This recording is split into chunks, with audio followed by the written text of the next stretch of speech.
Hey everybody, it's Sophie and Marco, Dish Out on the Movies. And today we are doing a review, and a ranking of the Office Season 2 series. And unlike the first season, this season had 22 episodes. The first season only had a handful in comparison, and they also tried to revamp, at least maybe start to revamp everything, but with more episodes, of course, they could do a lot more with it. But the main character, Michael, who's the head of the office, who is irritating and disgusting the first season. They even changed his hairstyle. And anyway, I couldn't stand him the first season. In fact, I could hardly stand the show. And by doing these changes, it helped me, anyway, want to watch the show. And, you know, it's supposed to be a comedy. And so if I wasn't going to laugh at any of the episodes, there was no point for me to watch it, because that's what it's supposed to be for. But it's completely changed, and he's still an annoying weirdo, but I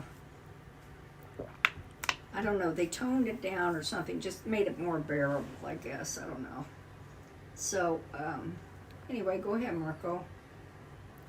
I think that Season 2 overall is a huge improvement, and I love how they changed Michael's character, because pretty much that was like the number one thing they changed, like that, and then they also made the show a little bit more colorful, and they made it a little bit more warm, because in the first season it was a very cold-looking show, and I really hated the look, and it was really hard to watch. But however, in this season, it's starting to look a lot better. You know, it still doesn't look great. In Season 3, that's when they really make it look nice and warm, like it should be, and a lot more inviting. But I love Michael's character, because, I mean, he really went from 0 to 100. I mean, the Hot Girl episode, that's one of the worst episodes I've ever seen of any show, and that was like rock bottom. And he goes from that all the way to the Dundies episode, where that's one of the best episodes of the show. Oh, God. And he's so much better in that, and he's so funny and good and perfect, and you can just tell, like, Steve Carell was meant to play this role. It's really good that he played this role, because I think if any other actor had played him, it wouldn't have been as entertaining. Like, Well, that's true. they had other actors audition for him. I don't want to say who they are, because one of them actually makes a cameo in the 9th season, where he plays a boss of another company, and I thought that was like a cool little thing that they did, but like, nobody else could have played Michael Scott. So I'm really glad that they at least fixed him, because nowadays they wouldn't really admit to that. They wouldn't fix anything or change anything, because, you know, nowadays, if anyone criticizes anything, it's just written off as like people being negative. Like, oh, you're a hater. You said that season 1 of The Office was bad. You're a hater. You know, like, that's what they say. Well, it was bad. It was bad. If the show had continued to be like it was in season 1, I wouldn't have watched it anymore. Yeah. So let's kind of go through the episodes. I will say the number one thing I'm kind of upset about is that I really should have written down the jokes that I liked throughout the season, because I feel like I can hardly remember like specific jokes that I thought were really funny, and I kind of think that that's kind of a fail, because, like, you know, that's a lot of, I mean, the show's a comedy show, so I should be able to say, like, what my favorite jokes were, but I can't really. There are some, though, that I can name, so. Safi, the worst episode is what? The carpet. And that is, I didn't put what number they were, but I gave that an F. I couldn't stand it. I just thought it wasn't funny at all, and I can't imagine anybody, I've never heard of anything like this ever happening. I've worked in offices. I worked as a temp, worked as a receptionist, worked as a typist. I've done all kinds of stuff, and I've never heard of anything like this happening in anybody's office. And I'm not sure what happened, but it implies something really gross and rude. Tracy, he took a dump on the carpet. Well, that's what I thought, and that's disgusting.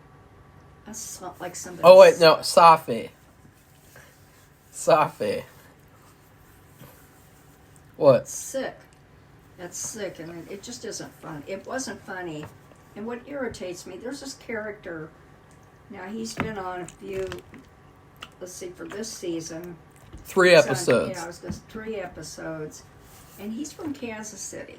And he can be really funny, but he always plays the same character.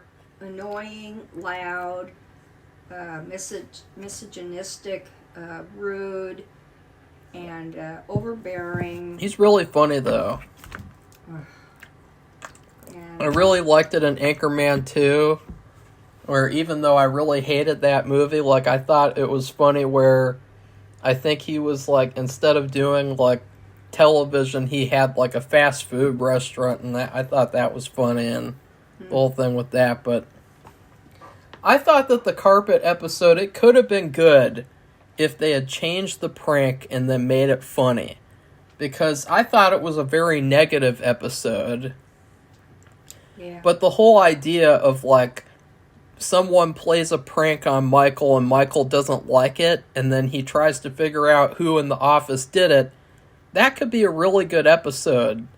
I just think it was horribly executed because I didn't really find it funny at all.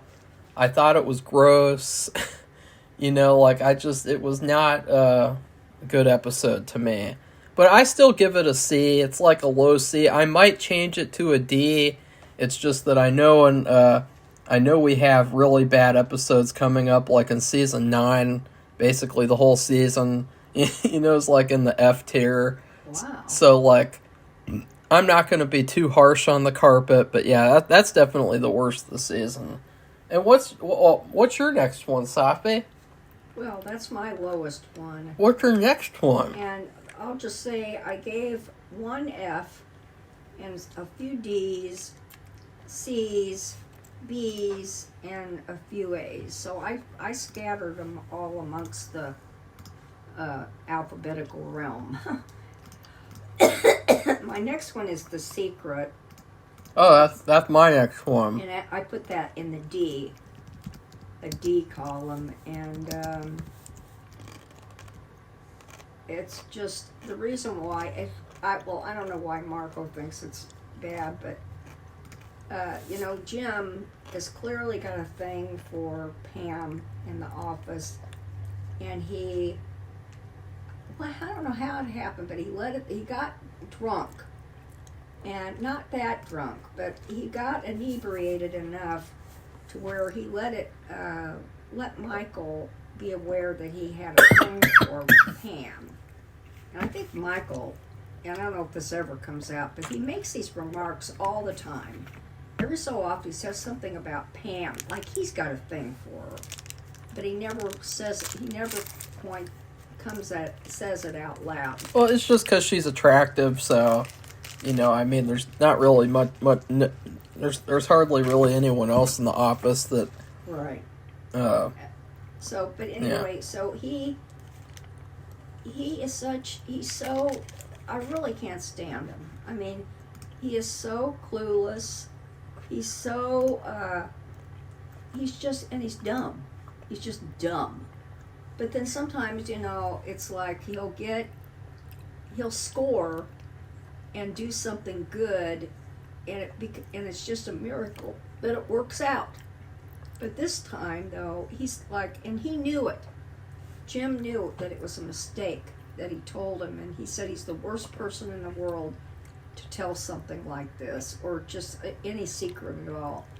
and he lets it slip, and it wasn't, I don't know how long it took, 48 hours, 24 hours before, this is people when you work in an office, people gossip, and everybody knew automatically. And her fiance works in the warehouse, which is in the same building below. They're the ones who ship out all the office supplies they sell, or all the paper. And that guy's big.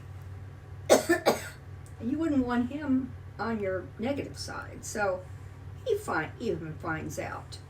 And it's just I don't like that. I just think, it's like you're talking to a toddler. Well, I think this is another episode that could have been done well, a lot better. I mean, the concept was really good where, Michael really wants to be Jim's friend, and he really wants to keep his secret and help him get with Pam. And is this the episode, too, where Stanley comes in the room and then he presses peach iced tea for him and he says, "Peach iced tea, you're going to hate it"? Because that's one of my favorite jokes of the season. He just chooses the drink for Stanley and doesn't even let him decide. And he says, "You're going to hate it." And I just thought that was really hilarious. That was one of my favorite jokes, if that was in this episode, as well as the joke at Hooters, where Michael is like, "I'll have a chicken breast and hold the chicken." That was hilarious too. Other than that, though, I really wish this episode was better, because this episode was basically all built around the Jim and Pam subplot. Yeah. And not a lot of the episodes in the season are like primarily built around that. It's a subplot. This is the only episode, and I think it was a mixed bag at best. What? There's also something hanging over the whole show. What's and that? That is, what is an office romance allowed or not? Because they make it sound like it's really not. And I don't know, but it just keeps creeping in there every so often, not just for them, but for anybody. And they say things and imply things and hint at things, and so I'm just like, I don't even know. Well, you're talking about how Dwight and Angela get into a relationship. Well, they're so secretly hard and rules followers that they can't do anything. Okay, well, my next one, it's another D. I have two more Ds, and this is The Fight. Oh. And I think it's stupid. And Yeah. every time I think about it, just something about it, it's just so stupid. For one thing, they have Dwight, and he does, I don't think it's karate. He doesn't say karate, but it's just like karate. My other son did karate, and there was no adult doing karate. And he's in there, and they show him in the class. And he's wearing that white outfit, which they all wear. Our other boy had that. And here he is, I don't know I think he's supposed to be in his 30s in the series. And then you have all these kids, and I don't know, in ours it was like from kindergarten or first grade to beyond, but mainly like middle school. And there's no adult sitting amongst them learning karate. And here he is. They show him amongst these kids. And why they allow him to do that, I would think that Safi just can't understand the concept that something can be for comedy and not really be fully thought out logically. Well, I don't see him even wanting to do that. Be with kids and he doesn't even seem like he likes kids anyway. And you don't understand. They do make them fight.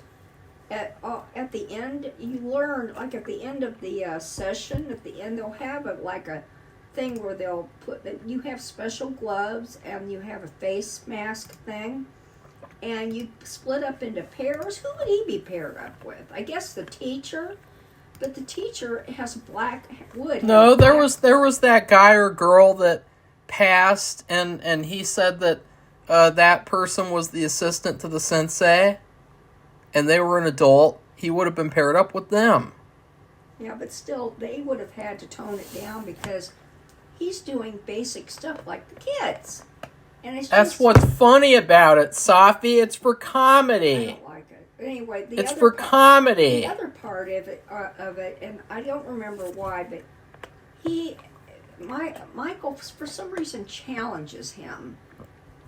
They get into a little. It's because Jim and Dwight are having a little, childish argument, and he says, "I bet you couldn't beat Michael up or something," and then Dwight says, "I could totally beat him up" or something like that, or it might have been another way around. But that's come what Jim on. likes to do too.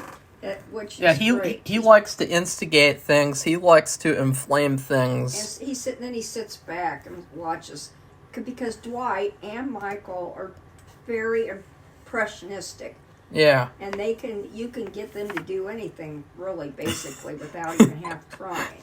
And I think it's really unfortunate because in the later seasons, instead of trying to do what they did with Jim and Pam with those stupid stories, they should have tried to lean in more to how Jim likes to inflame things and instigate things, and that gets him into trouble. Because that would have been more interesting than what they ended up doing. But my next episode is Boys and Girls. Ugh. This is another one I just give a C. In general, I just thought it was kind of mediocre. There were some funny things, but just So, I Safi, gave that one that's in my C range. what's your next one, My then? next one is sexual harassment. And I actually watched this again to see what I didn't like about it. And guess who's in this episode? The guy from Kansas City. And Safi, he has a name. He has a character name. Why I don't you call him by forgot it. that? I forgot it. Why don't you learn to remember it? But anyway, he's really not in all of the episode. He's only in a portion of it, but he kind of like puts an emphasis or a exclamation point on what they're trying to do. And the sexual harassment thing, it didn't start in this office. It started in another associated company office where a boss of some kind was let go because he had really clearly been a bad boy. I don't even want to go into it, but anyway, so they wanted to make sure that all of their regional branches were on the same wavelength about what is sexual harassment, what constitutes it, and what do you do about it, and how to avoid it, etc., etc. So they had to have a. But what did you not like? I didn't like that guy. What I guy? didn't like that Kansas City guy. I don't know who that is. What's the character's big name? guy, I don't know. Big guy. He's huge. Well, He's that's- tall, and he was on Anchorman. That's inappropriate. I mean his character I can't name. remember his name. Well, learn it. Look it up. I can't. Well, why don't you go figure it out? I'm not going to do that right now. But anyway, he comes in there and he just puts an exclamation point on everything that they're talking about. And they're all worried. Michael's worried, and because he's not going to be able to forward. He thinks he's not going to be able to forward sexually inappropriate jokes to people. It's this big thing. He thinks that's going to be a terrible thing if he's not allowed to do it. And one of the office workers, Angela, she said, they're filthy emails that you send to me. I don't appreciate it. And so, it really is. We have to go through these a little faster. We can't just sit I around and just don't know talk what for to 10 say. minutes. I didn't like But it. we have to go through them a little faster. Okay, well, It's I already didn't a like it, 20-minute video. Okay, next episode for me is the fight. I thought Interesting. this one's in the B tier for me. All the episodes are B and A and S from now on. I just thought this was kind of stupid because, like, if you think about seeing Dwight and Michael fight, it could have been funny, but as it is, like, I just think it's kind of stupid the way they kind of, like, tap at each other and they're like point, point, point, point. Like, I don't know. It just isn't really like that funny to me. And I don't think in real life the sensei would have agreed to doing that. I like the idea, though, of how he humiliates Dwight, and then he has to make him feel better at the office at the end.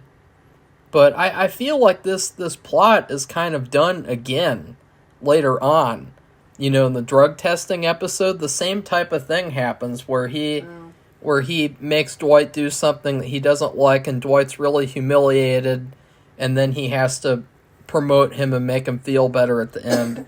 So I feel like this episode's kind of like, you know, it's done again later on, and it's done better, but it's okay. It's just, it's not one of my favorites. What's your next one, Safi? My next one, these are the C range, and I was going to give this a D, but I thought Pam improved on it, made it better, and that was the Dundies. And Dundies refers to an award that Michael, I think, just made this up, and they can't have, the company won't pay for a special ceremony or something, so they have to go to Chili's and they have to do their ceremony in front of a bunch of strangers, which is totally, it's just not appropriate. It's just stupid. Why? Because they're not interested in it. They Who have to cares? They have to go to Chili's, which is kind of hilarious. They paid to be there. And and they're getting Dundies for really stupid stuff. Like, let's say, So what? And I just don't like it. It's for comedy. I thought it was, well, it wasn't funny to me. Well, you're The only fucking thing- stupid. The only thing that made it funny, ended up being funnier than what it was for me, was that Pam got drunk. Why she got drunk, I have no idea. I can't remember. Because she was depressed about Roy. Well, I was thinking he left, or didn't want to come, or something in the first place. And so she got kind of drunk on hardly any alcohol at all. And then she made it better. She just started, being really enthusiastic about the awards, and she helped it move along. And, people in the audience who weren't a member of the company, of course, they were throwing things at Michael for standing up at the front and being a dim-witted MC, because they thought it was stupid, and they didn't understand why they were having to watch it. And so, but she made it better. And that's why I uplifted it to a C, because of her. My next episode is Valentine's Day. I thought, honestly, I can't really remember much about this episode as I talk about it. It's okay. I mean, I think that there's another Valentine's Day one later on that I like a lot better, or multiple ones where just the theme of love and everything is dealt with a lot funnier and a lot better. But this one's okay. Like, I can't remember what happens in that one, Safi. Well, Phyllis, who Oh yeah, she gets gets all of this stuff. Yeah, that's kind of funny, How much money that person would have spent. I mean, by her. Oh, you don't know his name either? The refrigeration guy. Well, you have a lot to learn in this town, Safi. God. You have a lot to He learn. bought her a full-size stuffed animal, and he bought her like a huge bouquet of roses, and then he bought her another couple of arrangements, and I mean a ton of, and the candy. And it was funny because all the other women, it was starting to get on the other women in the office's nerves because they weren't getting anything. But what's your next episode, Safi? The next episode is Fire. It's not The Fire? It's not The Fire. It's Yeah, just it is. Fire. No, I looked it up. It's just Fire. That's a lie. I looked it up. That's a lie. It's Fire. No, it's not. Want to make a bet? Yeah, I do. It makes, Why don't you like that episode? I don't like it because they did this thing. Which one thing that's really interesting that they do, which I don't remember ever having this happen or any of my offices, but I thought it was cool that they did it. They like to play games.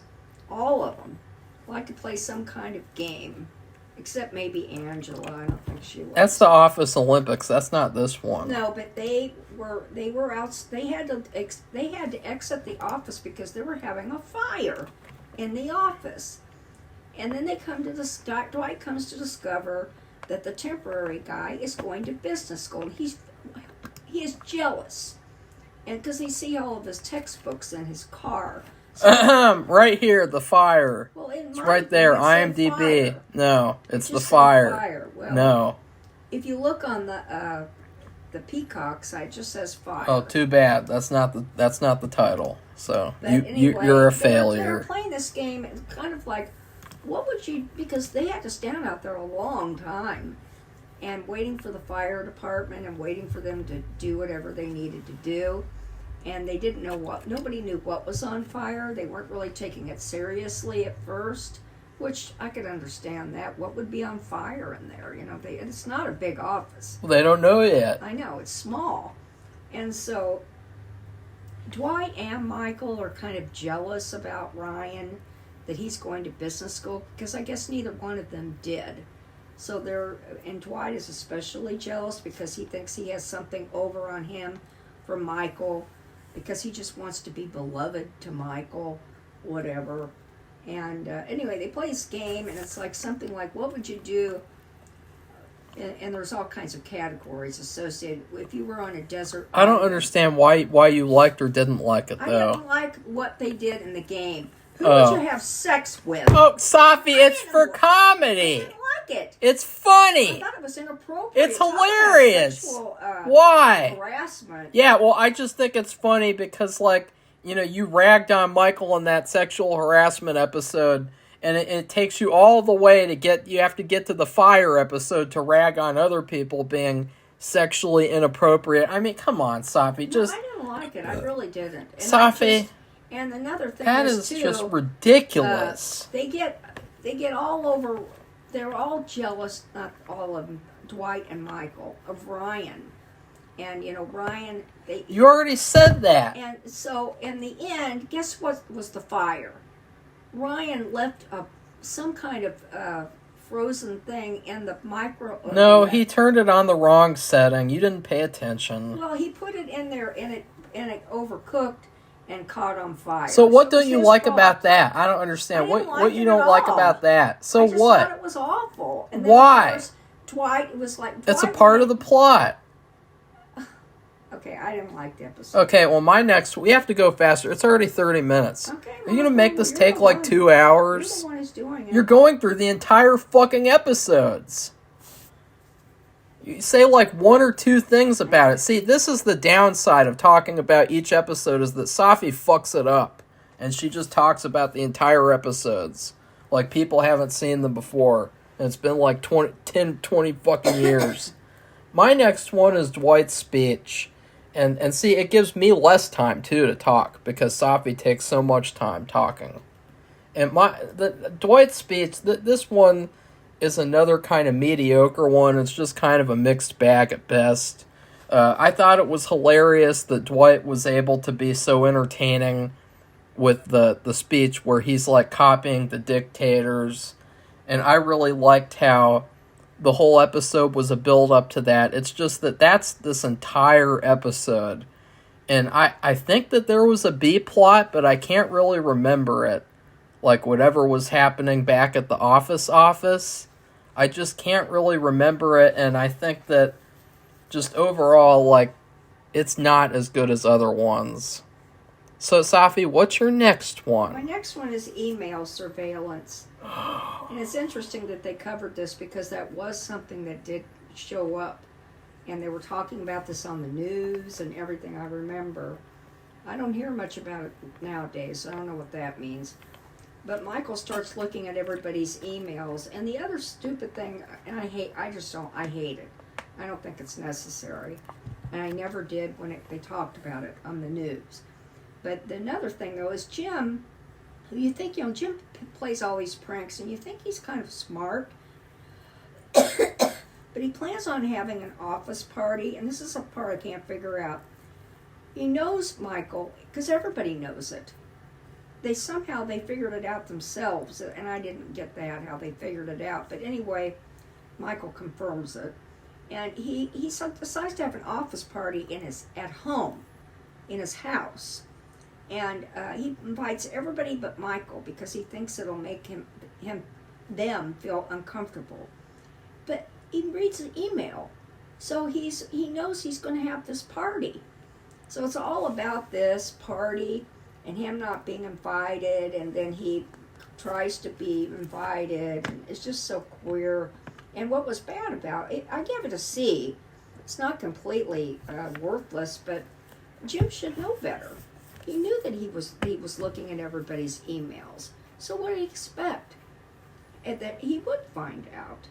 So I just don't believe in email surveillance, and it's hard. And this is how I guess they made it funny, because it like backfired in so many people's faces. So that's it. My next episode is the Office Olympics. This is another one that I just, I thought that it was nice how in the whole episode Michael was feeling depressed and terrible because he got locked into this condo lease for basically the rest of his life.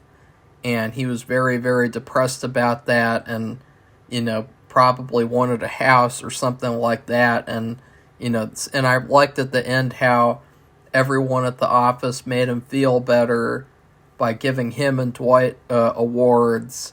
But I don't know, it's just kind of a mixed episode, because like it's just everyone playing a bunch of random games, and yeah, there's better episodes. It's just a B to me.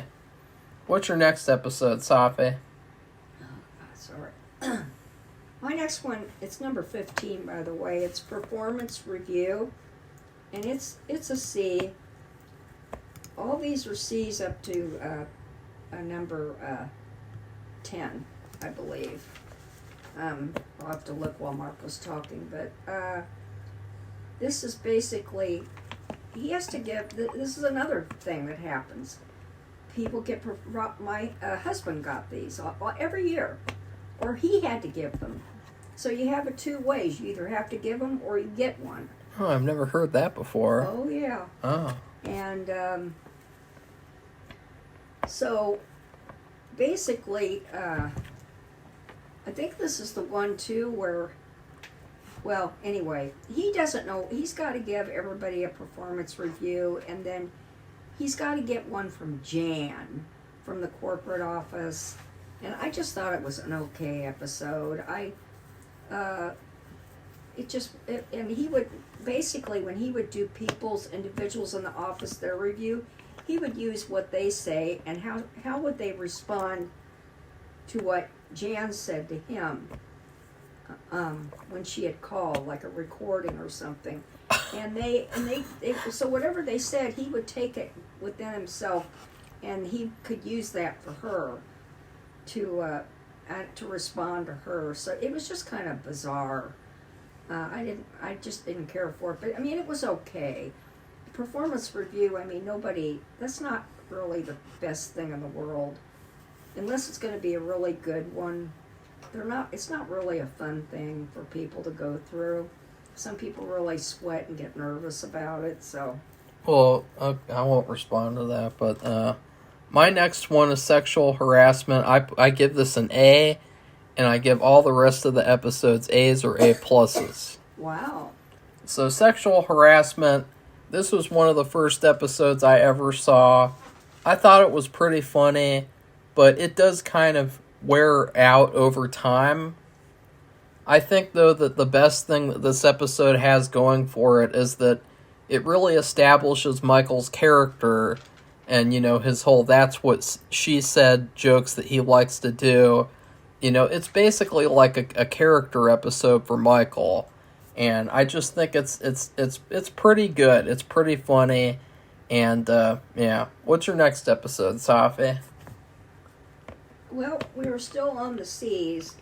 My next for episode you. is Boys and Girls.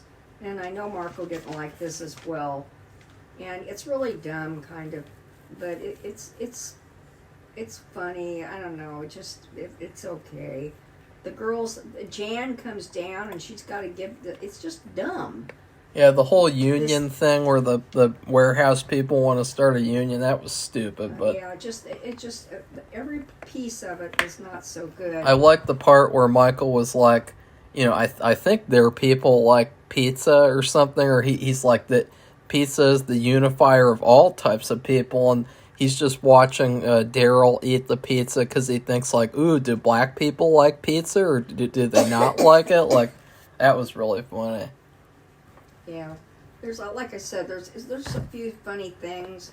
Marco talks about the jokes sprinkled in amongst the muck. Anyway, Yeah. that was my number 14, and that's still a C.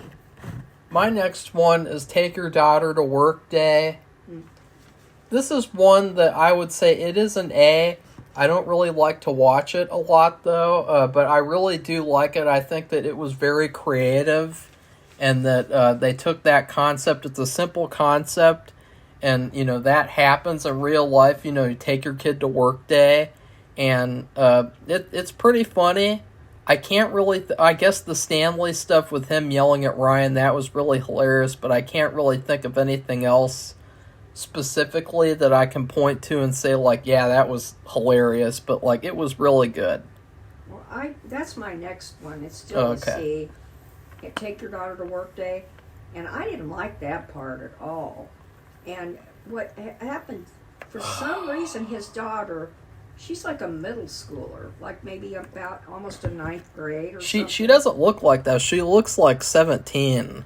I don't know. She doesn't look like... I'm going to look her up, in fact. You should. Well, maybe she was older, they pick somebody older, but they're really younger. Yeah, they do that a lot. So, but anyway, she liked Ryan.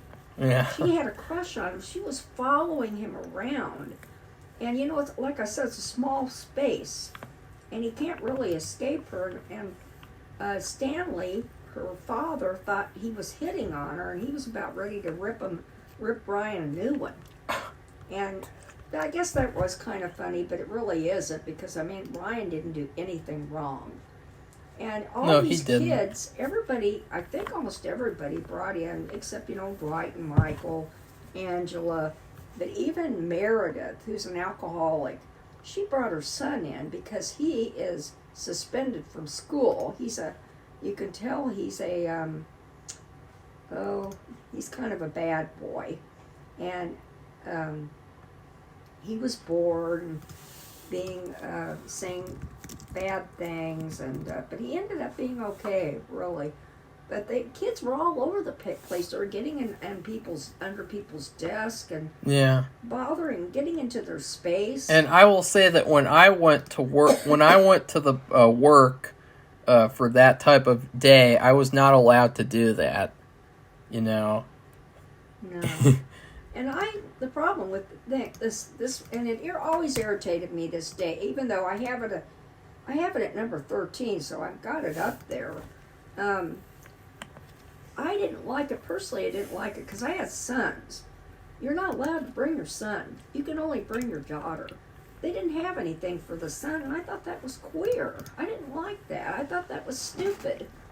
And why it wasn't important if you wanted to bring your son to work day, but it was all restricted to daughters.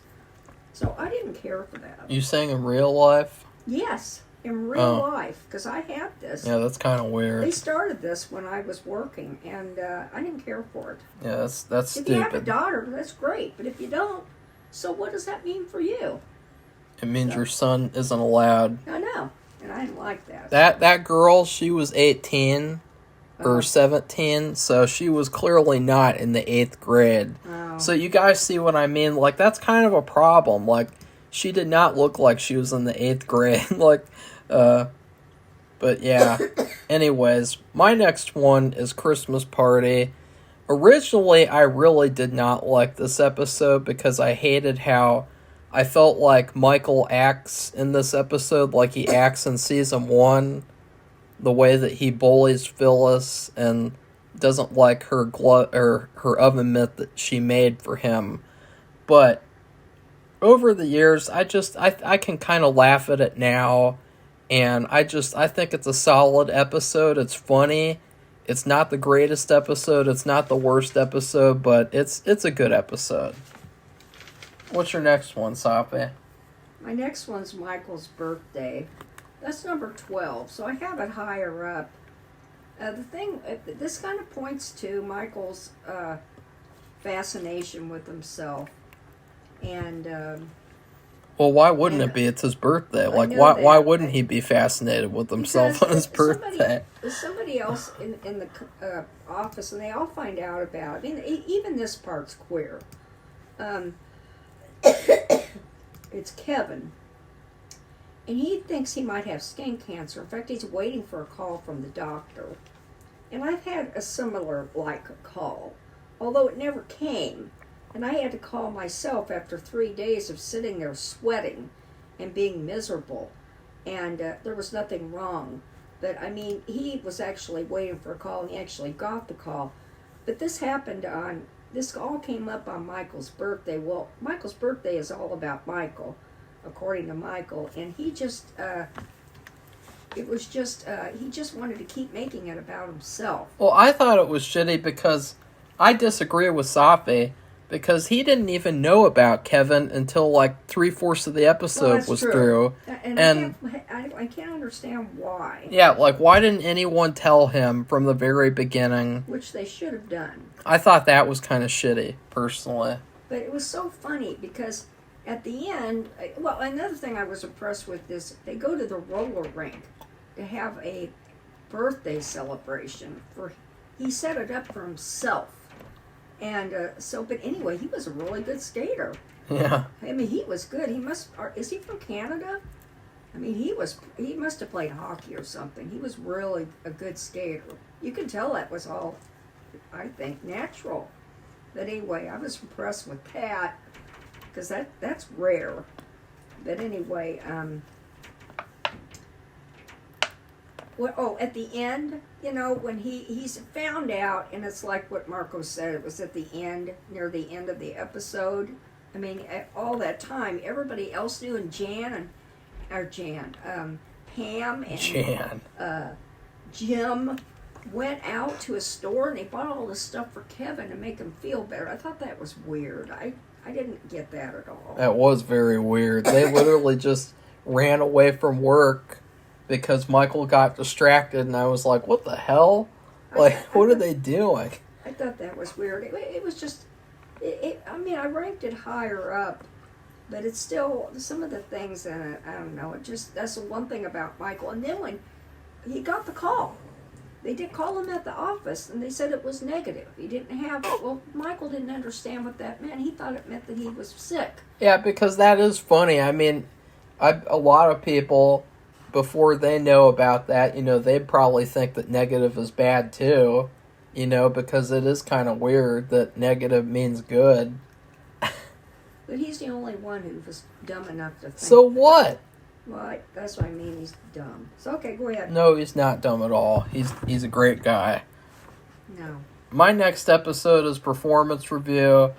A lot of people for years and years said that this is like one of the worst episodes or something, but like, I really thought it was hilarious. I loved how Michael was making people help him out with Jan instead of, doing actual performance reviews. And I loved, later on in the episode, how basically Jan gives him, this scathing, humiliating review out by the elevator where she completely, degrades him and says, you're horrible, nasty, I don't like you at all, you have a horrible personality, you have coffee breath, and, she completely, humiliates him after, the whole episode where he's giving the performance reviews to everyone else. And another thing, which I think is, the best part, is the prank that Jim plays on Dwight, where he makes him think that it's Friday. And then Dwight was bragging in the performance review, I never miss any days of work. I'm never absent. I even come in on holidays and on weekends. Because I have a key. I have a special key, and I copied it, and that was also funny. But then at the end, of course, he actually comes in late the next day, and Michael thinks that he's actually missing work. He's like, never missed a day my ass. That was really funny. So I've laughed at the whole episode. This was one of the episodes where I think I rewatched it too, because I thought it was so funny. Safi, what's your next one? My next one is drug testing. Oh. And it is my 11th, so it's my last C. And really it was, I mean, it's high up. It's almost a B because it was funny. And You guys know Safi's going to really regret this later on when she's in the later seasons and she realizes that she shouldn't have been such a bitch to these earlier episodes. Like, you know, because, I mean, she's giving this episode a C. What's she gonna give an episode from season 8? You know, like it's gonna be really funny and awkward for her because she's just basically gonna be like she's painted herself into a corner from her stupidity. No. Yeah, Anyway, you have. You're gonna find out. This is all based on a big mistake, and it backfires. What happens with Michael? It backfires. Everything backfires on him, and then. Basically, he went to an Alicia Keys concert, and I've been in this kind of situation at a Kansas concert way back in the 70s. And people pass around a joint, but it's not really a joint, but maybe it could be. He doesn't know, and it's not. And somebody in his row passed a joint around. At least he thought it was, or it could. He said it could have been a clove cigarette, but he didn't know. But for some reason, he left or dropped accidentally the part that he had. It was just a little bit in the parking lot. That's the part that I'm confused about because I watched the episodes where the fans put in the deleted scenes, and at the very end of the episode, they show one of the warehouse workers dropping a joint in the parking lot, like another joint. And so I thought that by that deleted scene that they were implying that it was the warehouse workers that put it there and not Michael himself. Oh. So I don't know. Well, but Michael, I guess Michael admits that it's his to Dwight because Dwight finds it. And he's got to do this whole investigation and questions everybody in the office and is suspicious of everybody in the office. And what's funny at the beginning of it, they talk about Michael and they think he's the least likely to have had anything to do with it. And you think, oh, well, that's interesting. And then you find out he's the one that may have dropped that because he said what happened at this concert. And so then, because Dwight gets all upset, he wants to have everybody drug tested. And so he sets it up, and they're coming that day. And so Michael's all worried now that it's going to show up in his urine. And he wants Dwight to use Dwight's urine. And of course, it's completely bad. And so Dwight, who had this uniform, he's a volunteer sheriff's deputy, and he had the uniform and everything. He gave him the urine. He got urine and gave it to him so he would pass the test, which I don't know if it would have showed up there or not. I don't know how long that lasts. But then he resigns and he turns in his uniform. He doesn't do it ever again. Well, anyways, you're starting to do it again. My next episode is The Client. But first, I want to see, because I don't know which... because there's one really funny subplot that's probably like the best part of said episode. Oh, it was in The Secret. Oh shit. I need to go back. Okay, in The Secret.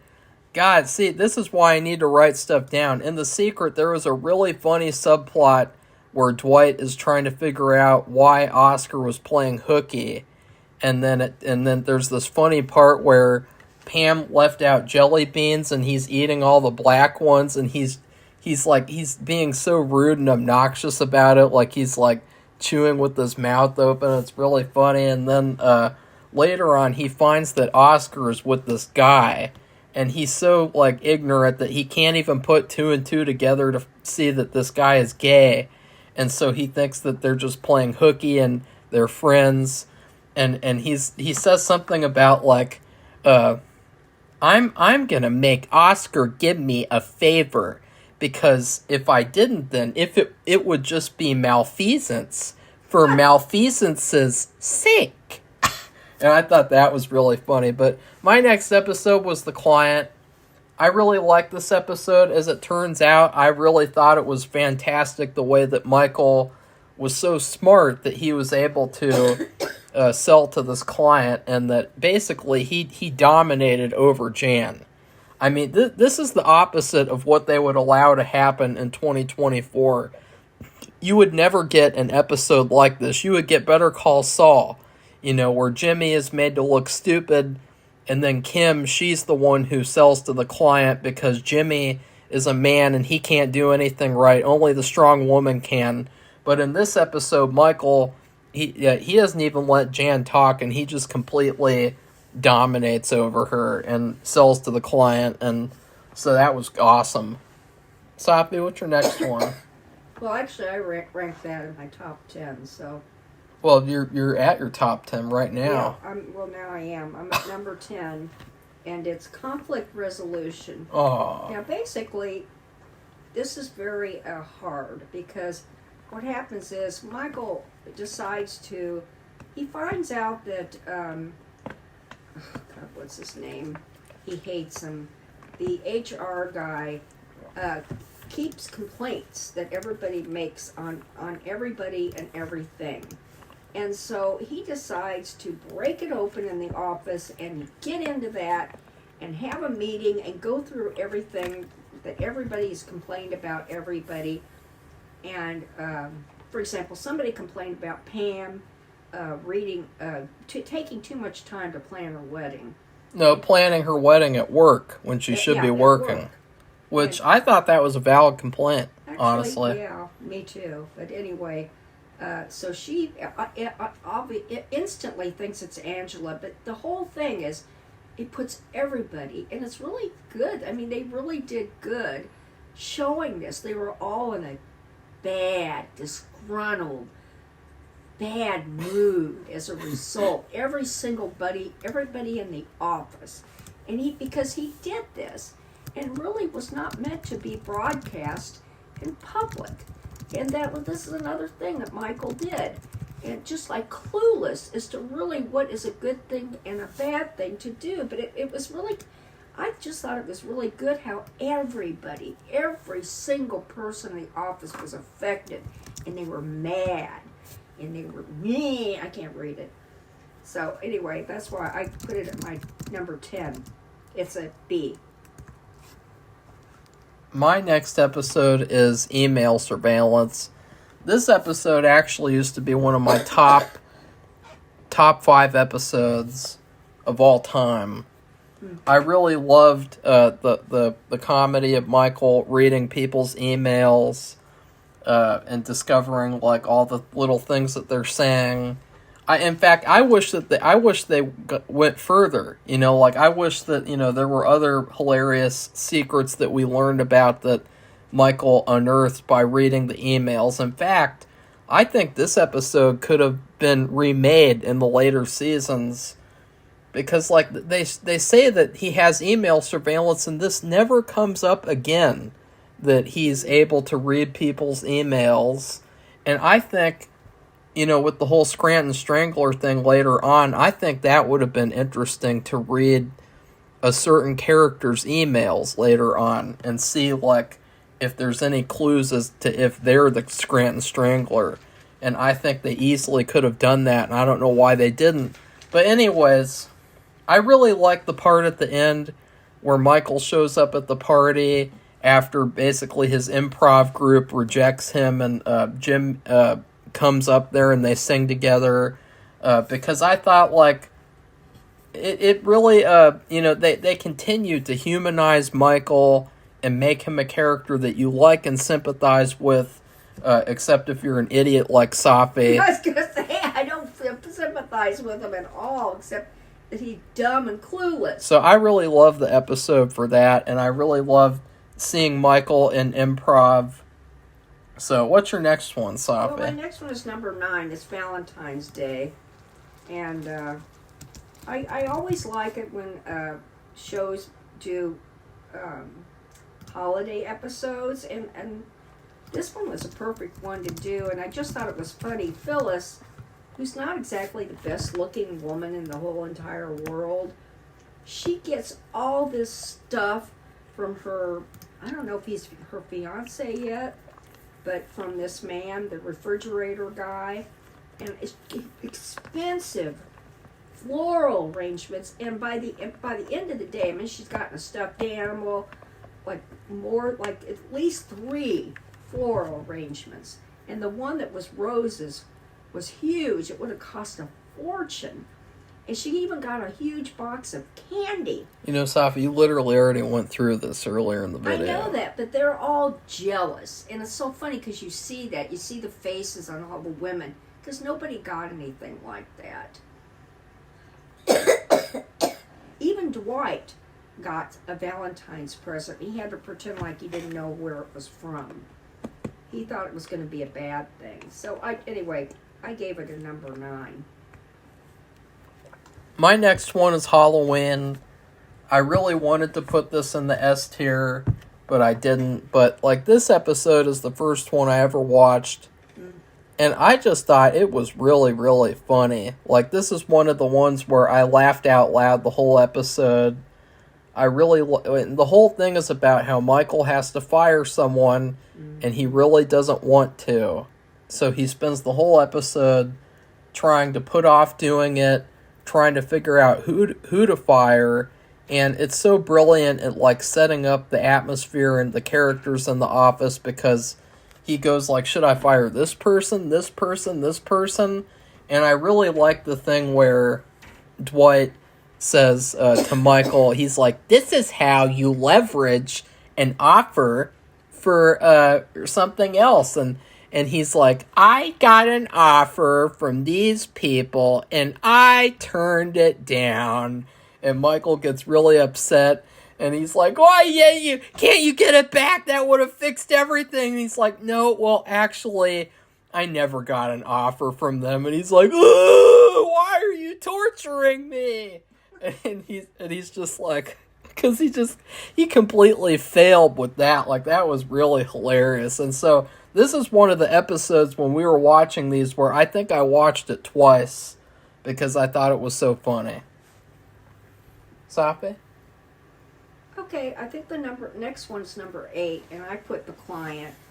And this is where, and Mark has already talked about it and did really well, but it's just one instance where Michael's dumbness, it's like it works out for him. It's like he shot an arrow up in the sky, and it came down, it hit the bullseye. I mean, that's just the way it appeared to me.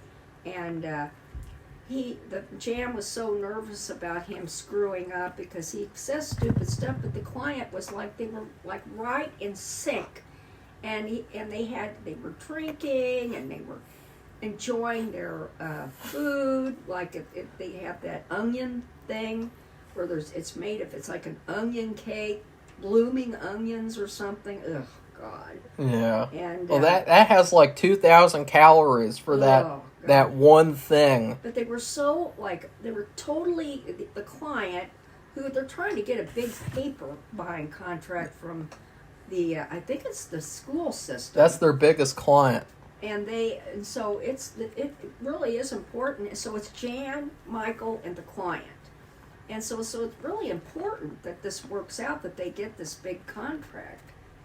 And so anyway, well, it all works out, but I just thought it was so funny because it went exactly the opposite of what you think would happen, because it's just like I said, he's such a dip, you know what, but he is just like, this is a time where he just shoots an arrow up in the sky and it comes down, goes right into the middle of the, like, exact center of the bullseye, and he did really well, and they got the contract. And Jan just sat there looking like worn out and like, oh God, I can't believe this. I mean, she totally gave up, and it was good that she didn't do anything because he managed to get the contract without her interfering. So, okay. My next one is Casino Night. This is the first one that I put in the S tier, and I would just say this was a great finale for season 2. I wouldn't say that it's overall a great episode, but I would say in the context of season 2, it's a great ending for the season. It brings everything together with Michael and Jan and Carol, and then also with Jim and Pam, and with Dwight and Angela. And I don't have anything else to say about it, because it's just... okay, well, I would say this might have one of the best jokes of the series, where, of course, Michael says that they're going to give the check to actual Boy Scouts, and then Toby says, actually, I didn't think it would be appropriate because, it's a school night, and Hooters is catering, and there's going to be gambling and drugs or alcohol involved, and is that enough? And then Michael's like, why are you the way that you are? And so that's the best joke. That's one of the best jokes, if not the best joke of the whole series. And the fact that Steve Carell wrote this episode too is really, really cool, because he might have written the best joke of the whole series if he wrote that joke. And I would say he wrote the best joke of the whole series. So that's pretty cool. Sapi, would you agree? What do you think? Oh, I have that as my number 4, so I thought it was really good. No, but would you say that joke might be the best one of the whole series so far? Oh, I don't know. Or what? It was perfect. So you did an excellent job. So my next one's number 7, and it's Booze Cruise. And I don't even remember. They do this because they want to, it's kind of like a retreat. It's the weirdest kind of retreat. Usually you go to a forest or a park, and they have a center, and this was something like you go out on, they had some kind of a big lake or river, and you go out on this boat. It's nighttime, and then they have alcohol, and they have what's karaoke and games and lots of booze.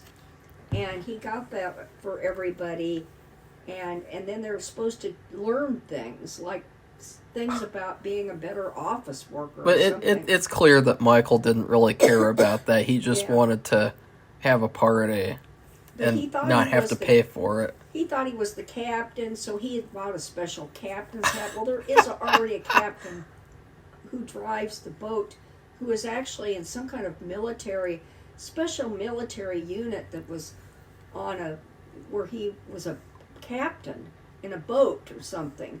And so that was weird. But it was funny. And Michael he wanted to make a point or something, and all the people in the office, they knew this. But there was other people on board. It wasn't just them. It wasn't a private thing.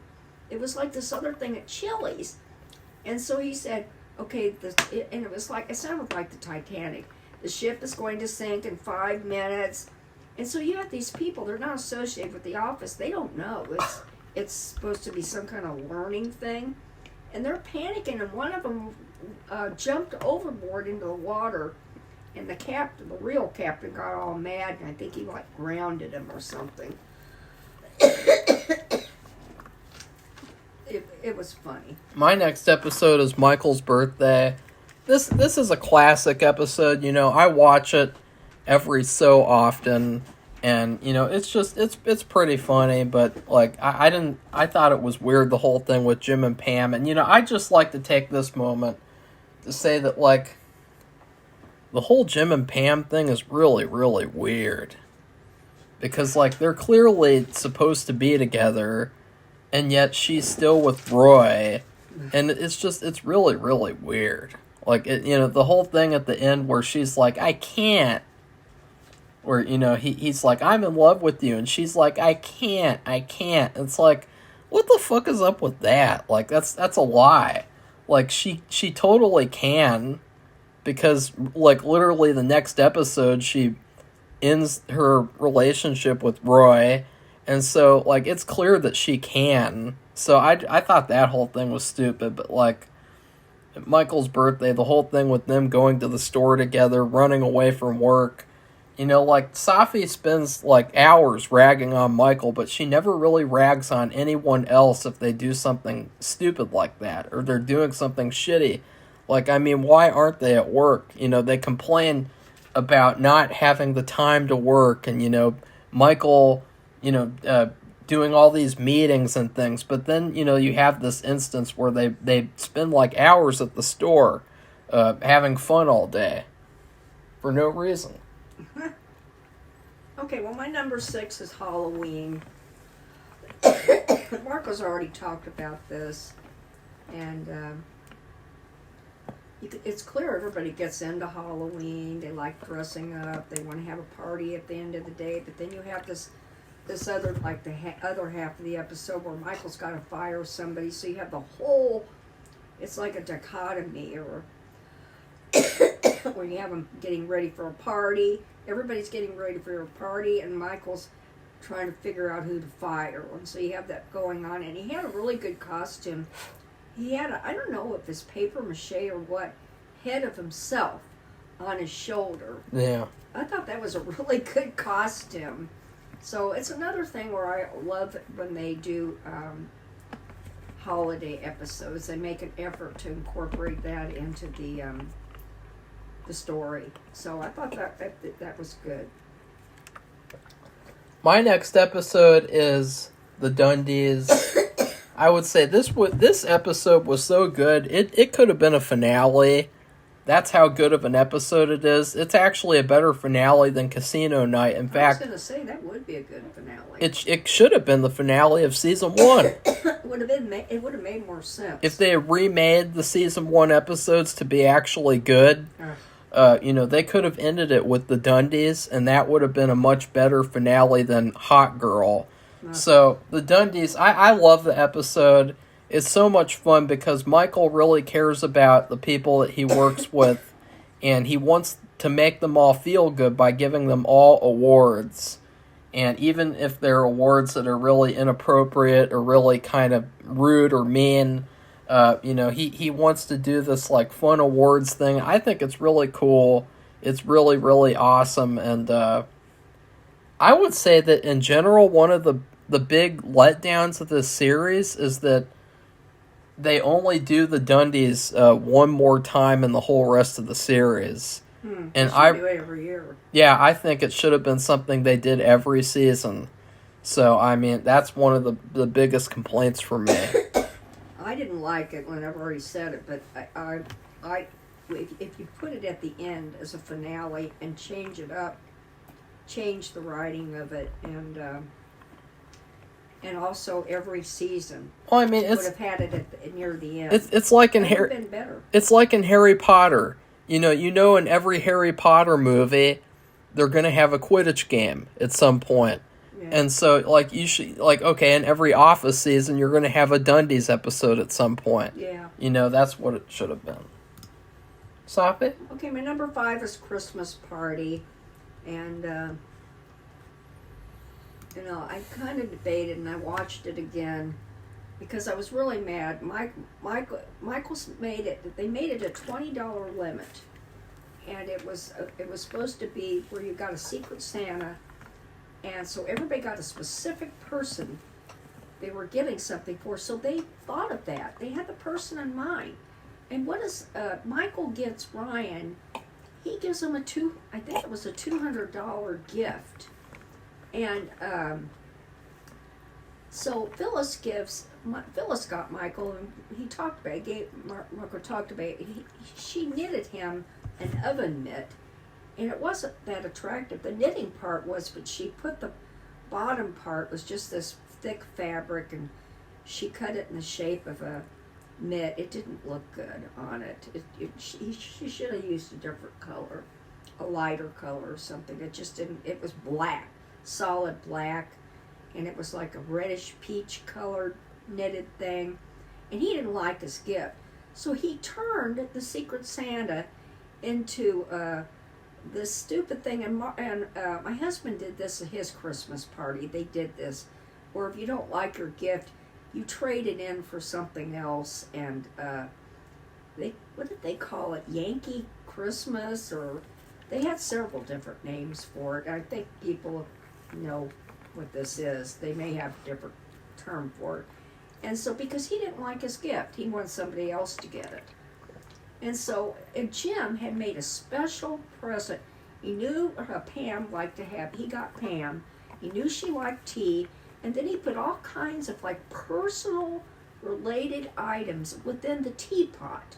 They weren't expensive things, were like spice packets and other stuff, just little simple things. And his picture in high school, and all meant something to her and him.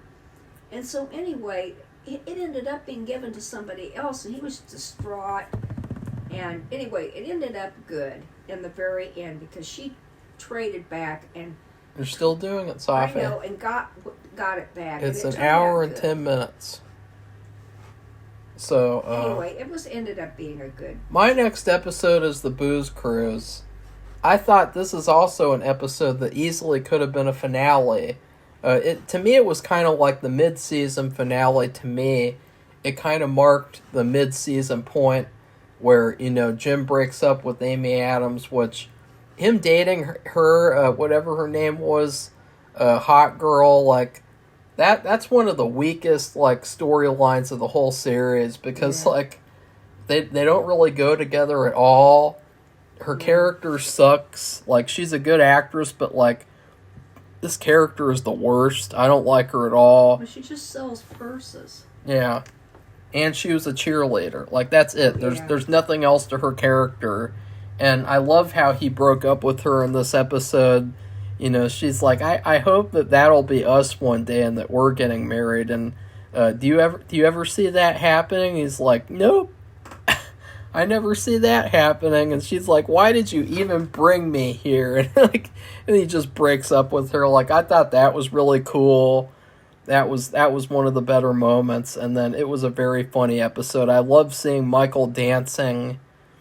And, because it's just clear that this wasn't supposed to be like an educational experience at all. It was just like another party experience for Michael, so that he could party and have fun and do something stupid. And I also thought the only thing I would say against the episode is that woman that was there with them, the one who was supposed to evaluate the event to see if it would be good for other branches, her character was like, she was basically like a wallpaper paste or something. Like, it was nothing. I really think that she should have been more involved with the episode. So that's my big criticism of that. That was a waste of character. It was a total waste. What's your next one, Safi? My next one's number 4, and it's Casino Night. Marco's already talked about it, and it's where Michael asked Jan and this other woman, who actually is his wife in real life, according to Marco, and at the same time he didn't know Jan had said she wasn't coming, then she decides to come, so here Michael has this conflict with 2 women who are kind of like supposed to be with him. Then you have Jim has decided to hang it all out because he's going to transfer. If he can't get anywhere, because this wedding's coming up, and if he can't get anywhere with Pam, then he's leaving. That's what it sounds like. And so that all comes out. He tells her that he loves her, and you can tell she loves him too, but she just won't give it up. Yeah, she's like, I can't. Like, what does that even mean? Like, that's just television bullshit. So I would have probably put that even higher, but because of that, I just like, well, at least they got it all out in the open. It's completely out in the open. Yeah. So, and that was the finale too. That was the end. So anyway, I put it at number 4. I still liked it. My next one is The Fire. This episode is a masterpiece. What? What are you laughing at? What's funny? Why do you think it's a masterpiece? Because it's really hilarious. It's very fun. Because you think about if you were in the same situation, it would be a lot of fun to just stand around outside talking about what movies would you take to a desert island, who would you do, what books would you take, and all that stuff. And I really liked how, once again, you get to see all the different characters and like what they would want to bring to the desert island. It kind of really helps add a lot of depth to these characters.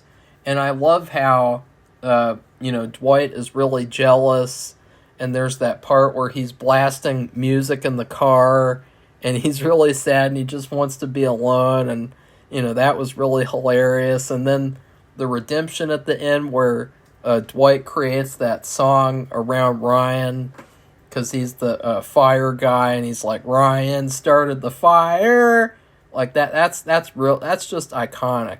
So You wondered if Ryan wrote that episode. no, but like he destroyed Ryan. I mean, Ryan, his character, spoiler alert, he never really gets anywhere compared to where you'd think he would go based on this episode. But like Dwight just completely like obliterated him this episode. Like he never comes back from this episode. Like it's all downhill for Ryan from here in terms of like actually it kind of up and down, but not really. I mean, there is one point where he gets somewhere, but it's very temporary. So, Safi? Okay, well, my number 3 is the injury. And this is hilarious and stupid at the same time. And also, I thought it was really good how Jim and Pam and the rest of them, even though Dwight gets on their nerves constantly because he's so rule-oriented, he and Angela, they're perfect for each other. They recognize that he is so badly injured that he needs to go to the hospital, that he may have a concussion. And what's really weird is he doesn't really start exhibiting all the effects of having a concussion, not right away. He actually drove to Michael's, that's where he wrecked his car, and to help him, because Michael has done the most bizarre thing on burning his foot. And I don't know if Mark wants to explain it, but anyway, it's just bizarre. And he doesn't go to the emergency room. He really does have a serious injury on his foot, but he won't go to the emergency room. And so it showed 3 things, and them caring for Dwight and thinking he needs to go, and Jim stays with him and everything, which, he doesn't like him, but he knows he needs to go to the emergency room, that it's a serious thing. And then you have Michael, and all he cares about is himself. He wants Pam to put butter on his foot. And it just, it's kind of so ridiculous, it's funny. And so I thought it was really good. All these different, like they just show these different parts, and they're so like not related, but good and related. It's just weird, but it's good. So my number 3 is drug testing. I thought that this episode, it was hilarious all the way through. It was like non-stop jokes, non-stop laughs. I love the thing at the end where Michael makes him assistant regional manager to make up for making him give him his urine. And I just loved all the jokes in this episode were perfect. I can't even pick the best one. I mean, they're all really perfect. I mean, you could pick any one from this episode. That's how funny it is. Safi? Okay, my number 2 is Dwight's speech. And Marco already did this a long time ago, so he didn't put it as high as I did. Because it was mediocre. But I just liked it because it's not that it was really funny. It was and it wasn't. But Dwight won this salesman award, and so he has to go to their big convention meeting or whatever to receive the award. Well, he thought he was just going to be able to just pick it up and leave. Then he finds out from Michael he has to give some kind of speech. And as it gets closer to the time, he is frightened. And you can tell him he's a nervous wreck. It shows in his face and what he talks about, and he just doesn't know what to do. Michael tries to, because Michael had to do it twice, he tries to teach him. And you can tell, I mean, really, he did really well on showing how nervous he was. I couldn't believe it. And then Jim says, he makes up the story because this is what Jim does with Dwight. He says, I kind of like majored in public speaking. So he gave him some tips on how to be like a dictator, pound on the table, shake your fist in the air. And so when it's time for Dwight to get this award, you can tell he's walking up the step. It's like he's going to his death, and he's just so nervous. And I can empathize with that. I've been through something like that. And so Michael gets on before him, and nobody wants to hear him. They don't laugh at anything he says, and then somehow Dwight finally gets up there and he gives a fiery speech, and he does all these dictator things with the shaking of the fist and pounding the table. And it was really good, and everybody clapped and cheered. And so I thought that was really good. My number 2 is the injury, because I just think this is an episode where you can watch it at any time. No matter, like, if it, like, any time. It's an episode where it's a classic. It's really hilarious. I love the part where the wheelchair guy comes in, which, by the way, I think that he should have been in more episodes because he was really funny. Oh, like, yeah. I really like the thing where he asks him how long it takes to brush his teeth, and he's like, it takes about 30 seconds, obviously, like, it doesn't take any longer for me, and Michael's like, wow, that is 3 times longer than it takes me, or something like that. Like, that was really, really funny. And, just the whole episode, like the part where Michael's in the bathroom and he falls and he's like, oh, God, and you can hear, like, splashing and stuff. It's, like, really gross. And he's like, I want someone to come in here and help me and pick me up. He's like, okay, maybe I can do it myself. But he's like, oh, God! And he falls again. Like, it's just, it's a hilarious episode. It's definitely an A+. Safi? Okay, well, my number 1 episode is Office Olympics. Oh. And I know, I'm sure that surprises Marco because he didn't think it was that great. But what happens is, Michael she's already talked about that. He's going to get a condo. He's got to go sign papers. But Dwight wants to go with him and make sure he's doing the right thing. And he ends up really convincing him he's not really doing the right thing, but it seems like he can't do anything about it. I don't know. But meanwhile, back at the office, everybody's in the mood. It was like everybody's unified. It's like they're just in the mood to play games. And so you have these different parts of the office, and they all play some kind of game. It's an office full of people who like games. And this just doesn't mean playing solitaire. It means they've invented games. And it's really good. So Jim decides to participate, and they decide to have an Olympics. And so the whole time, it's just like they all came together, and they were all in the mood to do it all at the same time. And it really worked together. And then they decided that Pam made these little awards, and out of yogurt lids, where some of them are silver and some of them are gold. And she had little chains. You could put them around your neck. That was one of Ryan's best moments of the season, where he just throws his in the trash.